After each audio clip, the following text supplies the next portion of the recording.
Welcome to the Relaunch Your Career podcast. I'm your host, Leah Lambart, career and interview coach and founder of Relaunch Me, where we help you find the work that you were meant to do.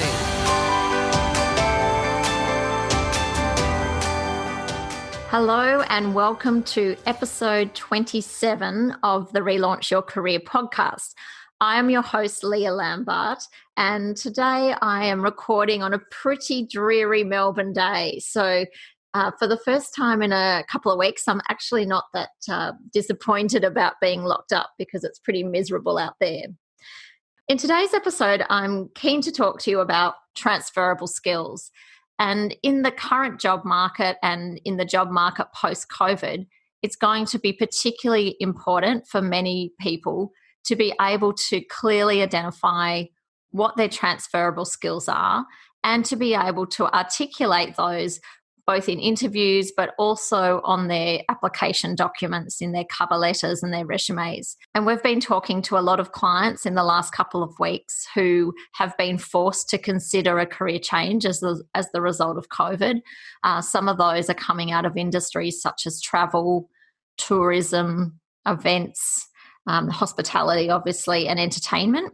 And as a result, many are starting to think about how they can make a move out of this industry and what skills that they have that they can take with them without potentially having to go back to study or retrain. So first of all, what are transferable skills? Transferable skills are core skills and abilities that are bigger than just one job or one company or even in one industry. So you can take those and apply them to working in different jobs. So there's some typical categories that these types of transferable skills would fall into. The first one is anything to do with dealing with people. So examples of people-related transferable skills would be, the first one would be communication skills. And that might be your ability to adapt your communication style when talking to people from a whole different range of ages and backgrounds. So one of the core people skills that comes up a lot as a transferable skill is communication skills. So communication skills isn't just about talking to people, it's about being able to adapt the way you communicate to a particular audience. So if you've worked in travel or hospitality or basically any career where you're working with the public, you probably have the ability to adapt the way you communicate for people from all walks of life, whether it's a small child, an elderly person who may be hard of hearing, a person where English is a second language, or someone with a disability. And so often we are adapting the way we communicate by speaking slowly, using simple, plain English, using hand gestures, all of those types of things that we do, often not even when we're not even aware that we're doing them. That's the ability to adapt your communication style. And that can be something that you could take to many other industries. If you've worked as part of a team, obviously teamwork and collaboration, that's a core skill that I really don't know many roles out there at all that don't require that type of skill. So that's obviously a core transferable skill. If you've managed teams that in leadership, often people can move to different industries if they've got that experience to lead a team, to recruit people, to performance manage, to coach and mentor and develop people. That is possible to potentially move to a new industry in a leadership position, depending obviously on how difficult it is to learn the subject matter and perhaps the technical side of that industry. Other core transferable skills sit around organisation and time management. So the ability to plan, the ability to schedule and prioritise, the ability to be able to manage conflicting deadlines. They are obviously transferable skills that can be used in multiple industries. Another area of transferable skills is around problem solving and analytical skills. If you've got core skills doing research, data analytics, collecting data, analysing it and reporting on it, again, that is a skill that could be used in many different industries. Obviously, any administration skills, if you are doing diary management, travel management, email management, filing, paperwork, etc., then they can obviously easily move across organisations and across industries. So what is going to be most important is that people can really recognise what their transferable skills are and really articulate those by having them in I always recommend having a key skills section on the front page of your resume where you can clearly demonstrate that you have the skills to meet the competencies required to the job.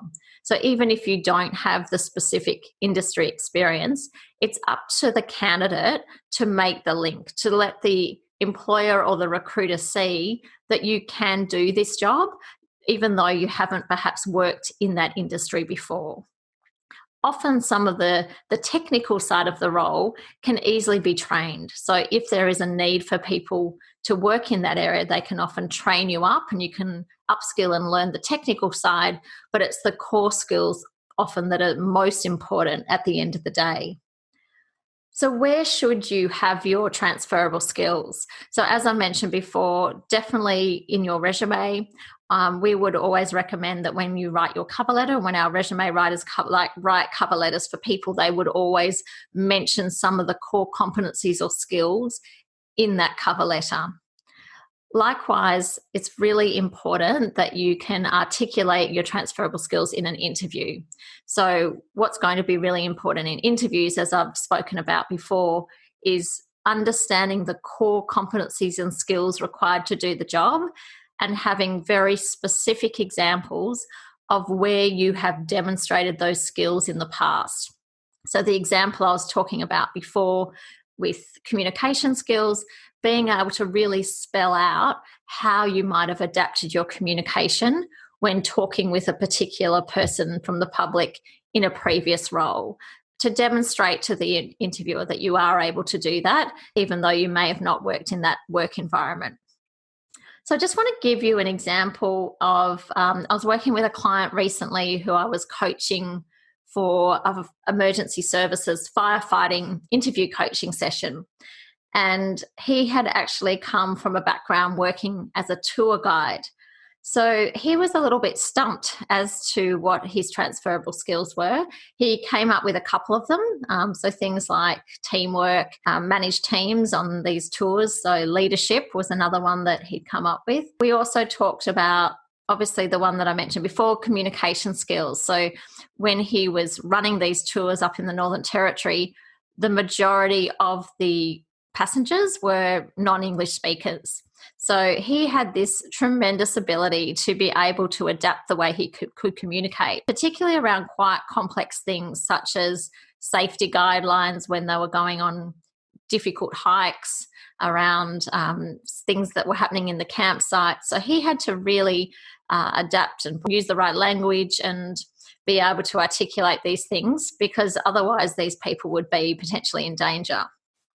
We also talked about a transferable skill being his ability to communicate with people from diverse backgrounds. So that's not necessarily communication. It's more around diversity and inclusion and actually having experience working with people who come from different backgrounds. So not only had he spent all this time working with passengers who are from countries all over the world, he'd also had quite a lot to do with Indigenous communities in the Northern Territory and in Western Australia. You know, he'd really upskilled himself in learning about Indigenous culture, being aware of different communication styles and different customs, and had spent a lot of time with Indigenous people so that he could be sure that he was bringing them, not only educating the passengers about the Indigenous culture, but also ensuring that they weren't offending the Indigenous communities in any way. So that's definitely a skill that he could take to working as a firefighter, because firefighters are out. One of the big parts of their role is working with the community and working with groups who have come from diverse backgrounds. So his ability to be able to, again, adapt his style and his communication is definitely a transferable skill. Not only that, he'd obviously been used to driving large vehicles and had fantastic transferable skills around the mechanical aptitude and problem solving. So when a tour bus breaks down in the desert, he would be under the bus trying to work out what was wrong, consulting with other people in the team, trying to solve problems, often in high-pressure environments. So again, one of the key roles of a firefighter is not only fighting fires, but it's also looking after the equipment, making sure that they can obviously drive the vehicle and being able to maintain everything on the fire truck. In addition, there's the safety side. So he had extensive experience in first aid and CPR, which is also required of a firefighter, and as well as a huge awareness around general occupational health and safety. So obviously a key part of a firefighter's role is being able to identify safety risks and hazards, and not only for themselves, but also talking to the community about fire safety and fire prevention. So having worked as a tour guide where he's been responsible for large groups of people for a long period of time, obviously safety is paramount. And another one that I came up with was map reading. So not everyone is good at reading maps, but when you're working in the desert and you're on dirt roads, then obviously map reading is something that is pretty important and obviously crucial that a firefighter can read a map as well. So I just wanted to give you an example of how a career like a tour guide, how there's so many transferable skills that relate to any type of emergency services role. So hopefully that will get you thinking about what your transferable skills are and how you can really identify those and then come up with really specific examples so that you can articulate those to a future employer. If you do need any help with this, I've got a team of coaches, myself, Emily and Claire, we can help you with this. And we can also help you articulate it in your written applications. We've got a wonderful team of writers who write resumes, they write cover letters and LinkedIn profiles so that you are putting your best foot forward. So if you have any questions about transferable skills, please send me an email. My email is Leah, Leah, at relaunchme.com.au, or you can find us through the website. The website address is www.relaunchme.com.au. If you go to the contact page, you can fill out a form and that will come directly through to us. So I hope that has given you some ideas about how you can translate your transferable skills when you are looking for a job in the near future. I hope you enjoyed this episode of Relaunch Your Career. If you did, please subscribe, share with your friends, leave a review, or connect with us on social media at Relaunch Me Career Consulting. If you have any questions about the episode or the work that we do, then contact us via the website relaunchme.com.au. Thanks for listening. Have a great day.